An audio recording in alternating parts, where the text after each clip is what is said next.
नमस्कार। स्वागत है आप सबका राजनीति के इस अखाड़े में। मेरा नाम है अजय सेतिया। मित्रों, प्रधानमंत्री नरेंद्र मोदी विजयी मुद्रा में फ्रांस और अमेरिका से लौटे हैं। इसकी पुष्टि कांग्रेस के वरिष्ठ नेता शशि थरूर ने की है। कोई भाजपा का नेता करे तो बड़ी बात नहीं होती, विदेश मंत्री करते तो बड़ी बात नहीं होती। विदेश मंत्री तो करेंगी, वह गिनाएंगे कि क्या हासिल किया। लेकिन शशि थरूर ने, जो संयुक्त राष्ट्र में उप महासचिव रहे हैं, वह जानते हैं कि दो बड़े देशों के जो राष्ट्र अध्यक्ष मिलते हैं तो किस तरह की नेगोशिएशन होती है, और उस नेगोशिएशन में भारत ने क्या हासिल कर लिया जिस पर शशि थरूर इतने खुश हैं। उन्होंने एक बयान जारी करके कहा कि भारत को जितनी उम्मीद करनी चाहिए थी, नरेंद्र मोदी ने उससे ज्यादा हासिल किया। राहुल गांधी को यह बात नहीं पचनी भी नहीं थी।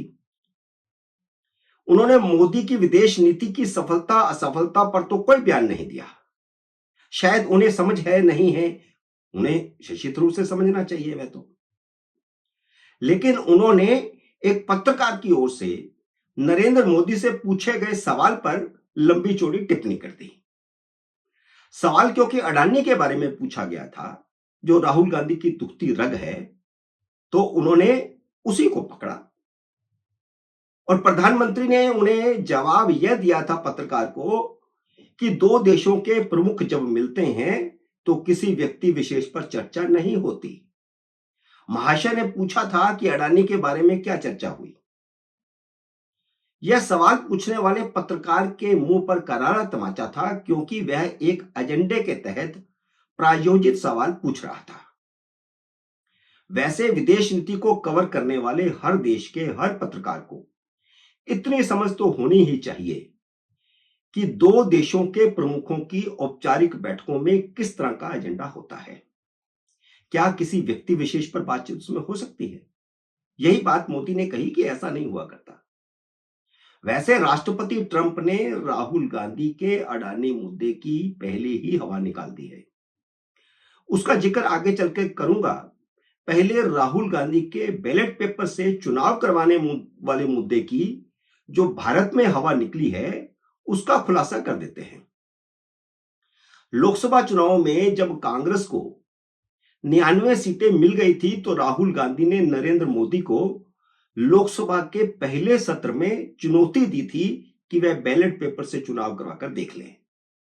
वैसे हरियाणा, महाराष्ट्र और दिल्ली के चुनाव नतीजों ने उनका उत्साह ठंडा कर दिया है। लेकिन इस बीच चंडीगढ़, उत्तराखंड और छत्तीसगढ़ में हुए स्थानीय चुनावों ने राहुल गांधी के बैलेट पेपर पर चुनाव कराने के मुद्दे की भी हवा निकाल दी है।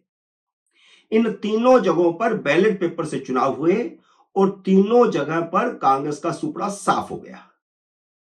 चंडीगढ़ में मेयर का चुनाव हारे, आम आदमी पार्टी कांग्रेस मिलकर लड़ी, बहुमत था, फिर भी हार गए।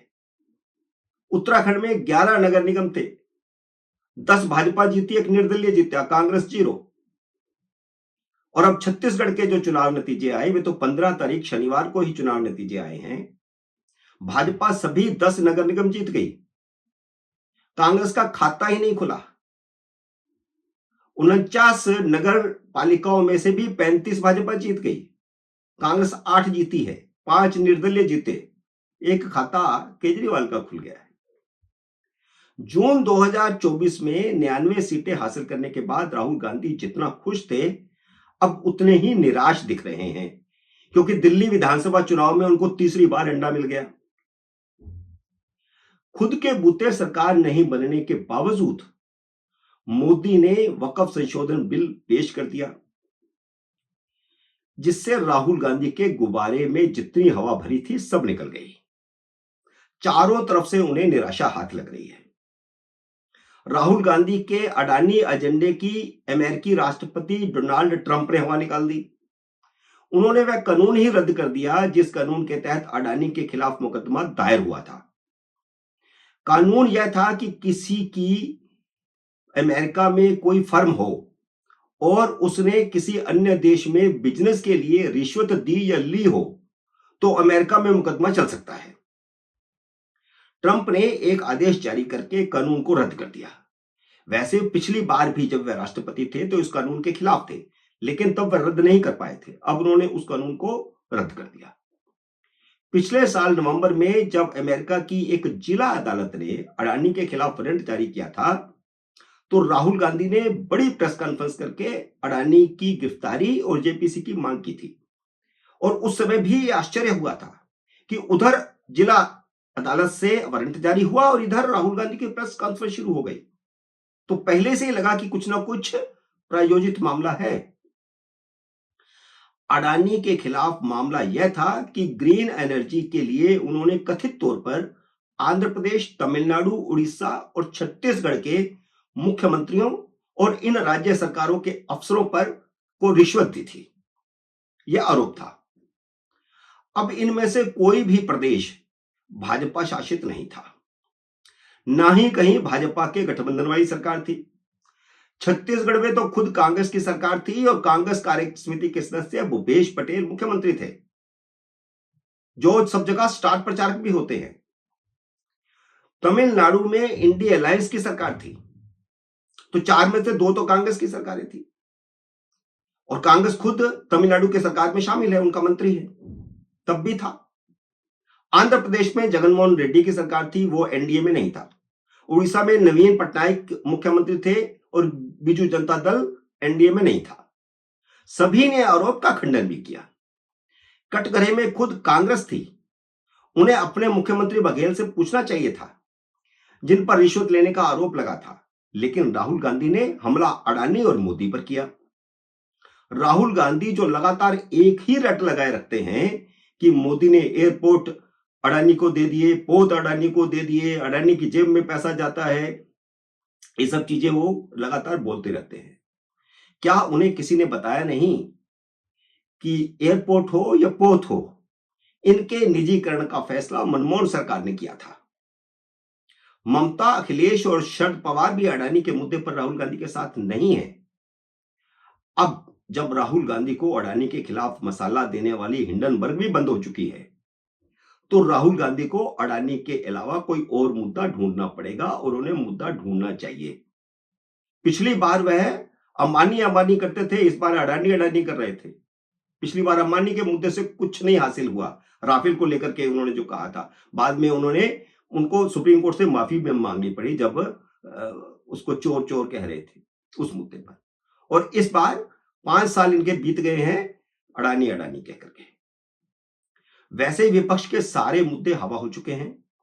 अक्टूबर में बिहार विधानसभा चुनावों तक मोदी के सामने अगले 7-8 महीने तक कोई बड़ी चुनौती नहीं है, इसलिए वह दिल्ली के एजेंडे पर लग गए हैं। दिल्ली में सरकार के गठन की प्रक्रिया शुरू हो चुकी है। मुख्यमंत्री और मंत्रिमंडल का गठन तो एक मुद्दा है ही, लेकिन वह मोदी के लिए बड़ा मुद्दा नहीं है। मोदी ने सरकार के गठन से पहले ही सबको काम पर लगा दिया है। उन्होंने कहा है कि पहले दिल्ली सरकार का 100 दिन का एजेंडा बताया जाए, ताकि मुख्यमंत्री के शपथ लेने के समय ही जनता को बता दिया जाए कि 100 दिन में हम ये काम पूरे करने जा रहे हैं। विधायकों से कहा गया है कि वे अपने निर्वाचन क्षेत्र के 3 काम बताएं, जिन्हें पहले 100 दिन में पूरा करना है। सरकारी अफसरों से कहा गया है कि वे अपना 100 दिन का एजेंडा बताएं और इसके बाद फिर नरेंद्र मोदी बताएंगे कि उनके एजेंडे में क्या है 100 दिन में पूरा करने वाला, और फिर जाकर के सरकार गठित होगी और काम शुरू होगा। मोदी अपने एजेंडे पर लग गए हैं, राहुल गांधी को नया एजेंडा ढूंढना पड़ेगा।